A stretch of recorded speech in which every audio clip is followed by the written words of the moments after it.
story, we're tracking the IPL spot fixing saga. The Supreme Court will resume hearing the Mudgal panel report today. In its last hearing, the apex court had expressed concern over Indian skipper Mahendra Singh Dhoni holding a position in N. Srinivasan's India Cements. On Thursday, the Supreme Court had cornered the heavyweights of Indian cricket. Questions over conflict of interest over Srinivasan's role as the BCCI administrator and an IPL team owner were also raised. The apex court also questioned the decision of India Cements to invest 400 crores in the Chennai team and asked why the BCCI was not holding fresh elections. But Srinivasan wasn't the only one under the scanner. Mahendra Singh Dhoni for the first time saw his name being flashed in connection with the scam. His triple role as Indian team skipper, captain of the Chennai Super Kings and an employee of Srinivasan's India Cements raised a red flag for the apex court. The court also asked if there was any reason as to why the Chennai franchise should not be scrapped. The apex court slammed the BCCI for delaying elections and observed that everyone who was being investigated in the IPL spot fixing probe should be kept away from the elections.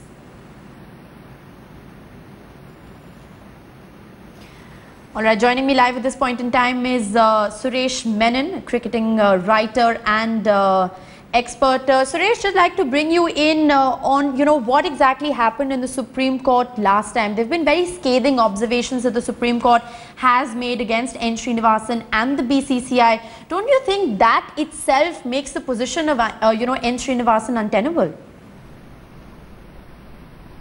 Well, the Supreme Court has made a few observations, but they haven't passed any ruling. So there is an out for Mr. Srinivasan, I presume. I don't know.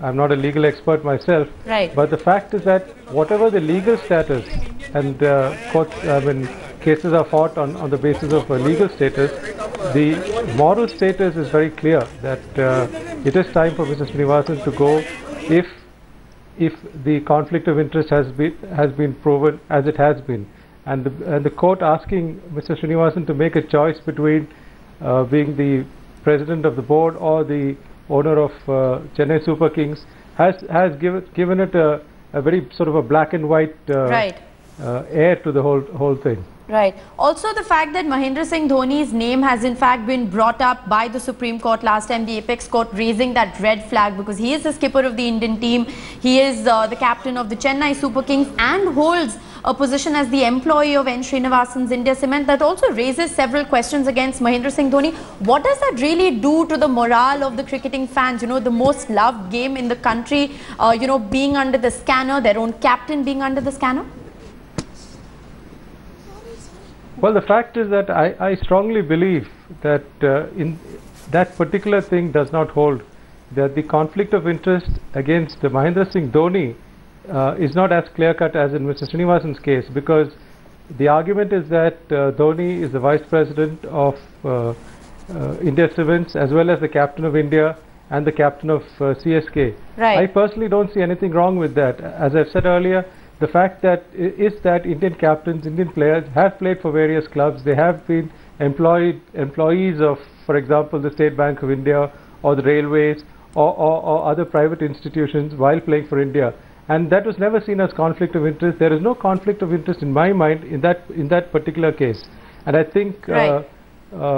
I don't know, this might not be the right time to say it, but I don't know if Dhoni is culpable on that score. Right. Right. Suresh, stay on with us. There is some breaking news that is in fact coming in from the Supreme Court. The cricket czar, N. Srinivasan, he remains as brazen as always, despite the fact that the Supreme Court has in fact raised several questions about his conduct. Speaking at an ICC event today, Srinivasan said that Indian cricket has not been affected despite all the controversy surrounding it. This is the latest that is in fact coming in as far as N. Srinivasan is concerned. He has maintained, a very staunch silence so far. But cricket czar N. Srinivasan today remains as brazen as always, and despite the Supreme Court raising several questions about his conduct, making very scathing observations against him for conflict of interest. Speaking at an ICC event today, Srinivasan has in fact said that Indian cricket has not been affected despite all the controversy surrounding it. Suresh Menon, I'd like to bring you in on this latest development that we're breaking for our viewers here on Headlines today. What do you make of N. Srinivasan's brazenness? Well, put yourself in his shoes. He has no other option, does he? He has brazened it out till now, and it would be, he has to simply brazen it out because that's the only way to go. Right. So, I mean, in a sense that, you know, so far he's been completely silent about it. He continues, you know, to lobby with the BCCI. The BCCI continues to throw its weight behind N. Srinivasan. So, clearly there is, you know, there is a nexus out here, and despite the apex court making the scathing observations that it has hearing after hearing, N. Srinivasan clearly unperturbed by any of that. Well, specifically at this moment, the court has not made a ruling. Right. And so to that extent, I suppose Mr. Srinivasan is within his rights to say or do whatever he wants. But once the court makes its ruling, and we hope it comes soon, then there will be clarity on the matter, and we will have less confusion. Right. Because I think observations are one thing, but a ruling is something quite different. Right. Also joining me live at this point in time is our consulting sports editor, Borya Majumdar. Borya, the latest information that is in fact coming in on this matter is that N. Srinivasan has broken his silence. He remains brazen as always, and despite the Supreme Court raising several questions about his conduct, despite all the scathing observations that have been made against him, N. Srinivasan says that Indian cricket has not been affected despite all the controversy that's surrounding it currently.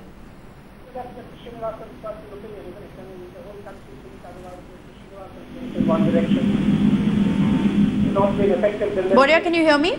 I can hear you. Can you hear me? All right, we're just going to try and re-establish that connection with Borya, but we were in fact asking Suresh Menon that question. And you know, Suresh, it's very interesting that you say that the Supreme Court has only made an observation and hasn't really reached a conclusion so far.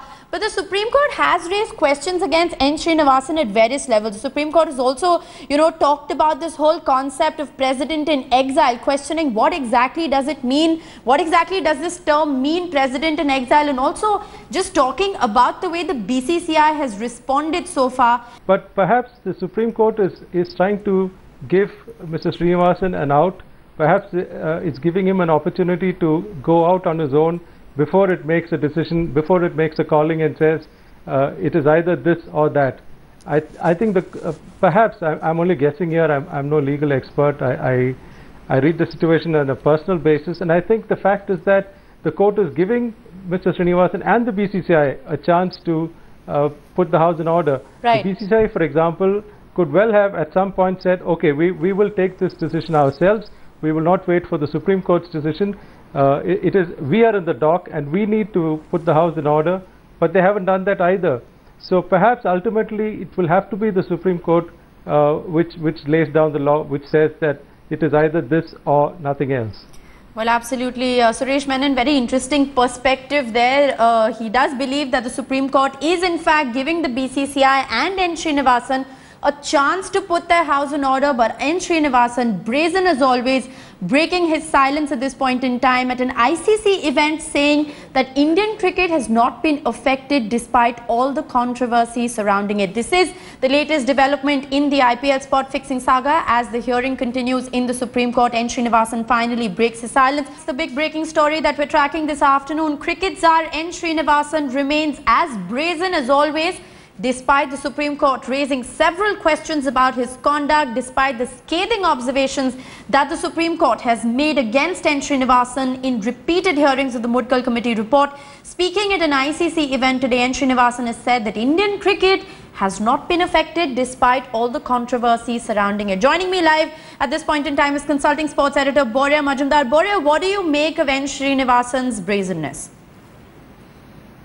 You know, I'm not surprised. I mean, this is the only thing that perhaps Mr. Srinivasan can say, but if everything was all good, is there any reason for the apex court of the land to hear a case of corruption? Is there any reason for the apex court to appoint a commission of inquiry? Is there any reason for the whole country to report it 24/7?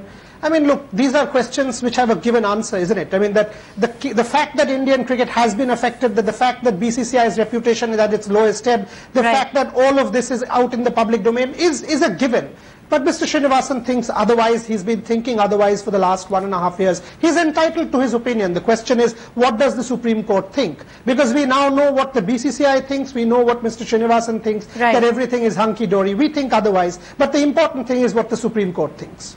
Well, absolutely. Also, Borya, the BCCI continues to downplay the scathing attacks made by the Supreme Court. They continue to throw their weight behind N. Srinivasan. And given, the kind of words that the Supreme Court has used against N. Srinivasan, I mean, one would think that on grounds of principle, on grounds of morality, there should be fresh elections. The current committee should be dissolved, but that's perhaps too much to ask for at this point in time. Probity and propriety are not words that the BCCI are bothered by. I mean, the fact is very simple, that probity and propriety aren't principles on which the BCCI has been functioning. The Supreme Court has made observations, they are not orders, and unless you have orders, the BCCI is very clear that they will not take these observations into account and do anything. That is why it is very important for the Supreme Court to pronounce certain orders or directions based on which the BCCI will have no room for maneuver. But based on the observations, I mean, if you read between the lines and read the Supreme Court's observations, it is very clear that the Supreme Court wants to cleanse Indian cricket. And perhaps it's the only institution at this point in time which can do so. Well, very interesting observation there by Borya Majumdar, who is saying that clearly making observations is not enough. Perhaps the Supreme Court needs to pass an order, needs to send out some directives. Probity and propriety, too much to ask for. We're going to continue to track developments on this story. Remember, N. Srinivasan breaking his silence and saying that Indian cricket has not been affected despite all the controversy surrounding it. Slipping in. Precisely. I mean, if Indian cricket has not taken a hit, what is the Supreme Court of this country doing? Passing observations like you are killing cricket, you are sitting, you might lead to the liquidation of this game. It has appointed a committee to probe corruption. The committee has been invested with extraordinary powers. The committee adjudicated upon this case for the last 6 months and has submitted a report. Now, is all of this futile? I mean, day in, day out, the media of this country is reporting it on the front page. So precisely this entire thing that is going on in India for the last God knows how many months is a futile exercise if we are to go by Mr. Srinivasan and his statement that Indian cricket has not taken a hit. I don't think Mr. Srinivasan has any option. I mean, this is his opinion, but I do think that the entire country will beg to differ on this one. Suresh Menon, I'd like to bring you in on what Borya has just said, that the very fact that the Supreme Court is making these observations, the Supreme Court has made some very scathing attacks on N. Srinivasan, doesn't all of this automatically then make N. Srinivasan's position untenable? Of course it does. The point being that we need to wait for the Supreme Court to actually make a ruling. Pass an order. If Mr. Srinivasan was the kind of person who would stand aside when the court made an observation, then he would have stood aside a long time ago. Right. That is not going to happen. We know this from experience. Therefore, the court has to make a ruling. It is a little unfortunate that the richest sporting body in the country and easily the richest cricketing body in the world has to be finally ruled, so to say, by the Supreme Court of the land and not by its own members. Shishir Hatangde, I'd like to bring you in on that point. The BCCI is an autonomous body. It is perhaps one of the richest cricketing bodies in the world, as Suresh Menon just pointed out. Why is it then that the BCCI cannot in fact step up its game, step into this matter, intervene? This whole president in exile deal that has been so severely criticized by the Supreme Court, why can't it dissolve its current committee, call for fresh elections? Why does it have to be handheld, or why does it have to be directed by the Supreme Court? That's because primarily we know that Mr. Srinivasan has the mandate and the support of the people who vote and bring people into power. And that is where I think the brazenness comes from, that there are majority of the members that are backing the BCCI president or current BCCI president in exile to recontest. Right. That being the case, it obviously means that now having been on the attack for the last 18 months, it becomes very difficult to go on the defensive, because that will be prima facie admission of guilt and admission of the fact that things haven't gone your way and you haven't taken decisions. So you tend to go with the flow and be attacking, and as you have been in the last 18 months. Right. you know, I mean, if the Supreme Court can use adjectives like nauseating in their recommendations and in their observations, and to believe that nothing is wrong with Indian cricket would be a little far-fetched at this stage. But I think it's all about going with the flow and awaiting what the Supreme Court decides. Well, absolutely, all eyes are going to be on what the Supreme Court decides, and we of course are going to continue to track that the hearing in the Supreme Court. But I'd like to bring you in on this point. You know, the fact that N. Srinivasan has made that brazen statement today for the first time, he's broken his silence. And you know, the fact that the BCCI has been equally brazen in the way it's acted, does this not point to a larger, you know, rot in the system? Perhaps the BCCI has been given, this leeway to perhaps run amok, and that is why this Indian cricket is in the mess it is in today.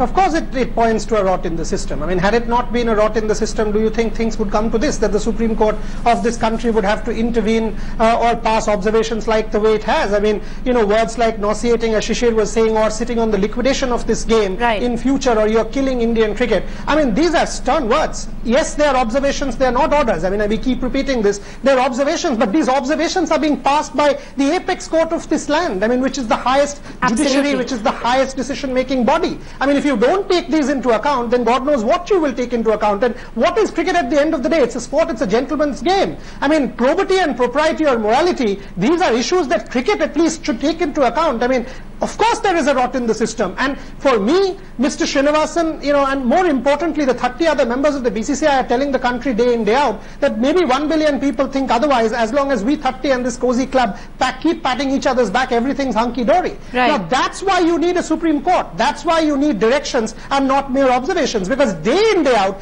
this is also an opportunity, Rishika. The fact that the Supreme Court is allowing the BCCI to cleanse its house is an opportunity for the board, which is being negated by the board day in, day out. So the only hope, and I keep saying this every day on headlines today, the only hope is the Supreme Court giving directions and giving an order, making sure that Indian cricket is cleansed, because otherwise the rot will continue to set deep. Well, absolutely, there is a larger rot in the system, because as Boria, you've been pointing out that, you know, despite the scathing observations that the highest body, the apex court in the country has made, the BCCI and Srinivasan remain completely brazen on their stand. BCCI completely unperturbed by whatever the Supreme Court has said so far. Suresh Menon, I'd like to bring you in here. Going forward now, you know, even as the hearing is underway in the Supreme Court, going forward now, the only way that, you know, this entire the entire rot can perhaps end, or there can be some kind of you know, closure to this entire case, is if the Supreme Court in fact passes you know, an order, because clearly making mere observations is not enough for the BCCI. Yeah, which is exactly what I said a moment ago. I don't think the BCCI has it in them, has the strength, has the integrity to take a stand on its own, outside of Mr. Srinivasan. Right. And in a sense, they're also a part of the whole mess, because at any stage in the last couple of years, in the last 7 years since the start of the IPL, they could have easily put their foot down and said, no, certain things are not possible, certain things are not allowed, there cannot be a clash of interests like this. But they didn't. They said yes sir, 3 bags full, and now that's why we've got into this situation now. Well, so in my book, Mr. Srinivasan is culpable to a large extent morally, but don't forget, as Boria was saying a moment ago, but don't forget that there are these other members. What were they doing all this time?